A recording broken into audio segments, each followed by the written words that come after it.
কি গো? হ্যাঁ ভালো দি কি কি সবচেয়ে থেকে মিথ্যাবাদী বলো তো কি একটু?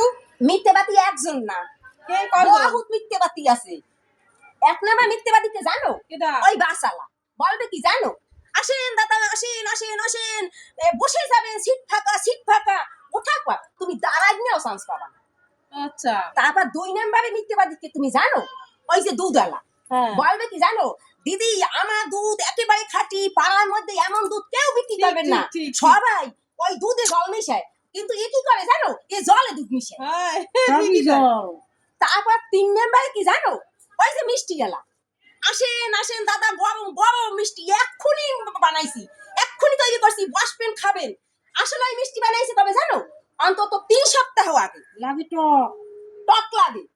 তারপর মিথ্যেবাদীকে জানো, ছেলের মাইয়ে দেখতেই বলে কি, জানেন দিদি আপনার মেয়ে আমার বাড়িতে গেলে রাজরানী হয়ে থাকবে, আপনার মেয়েকে আমি রাজরানীর মতো রাখবো। তারপর বিয়ে হয়ে যায়, বিয়ের পর কি করে জানো, চাকরানীর মতো রাখে। ঠিক। হ্যাঁ, এই সবচেয়ে বড় মিথ্যে কথা, মিথ্যেবাদী। মিথ্যেবাদী। মিথ্যাবাদী একদম।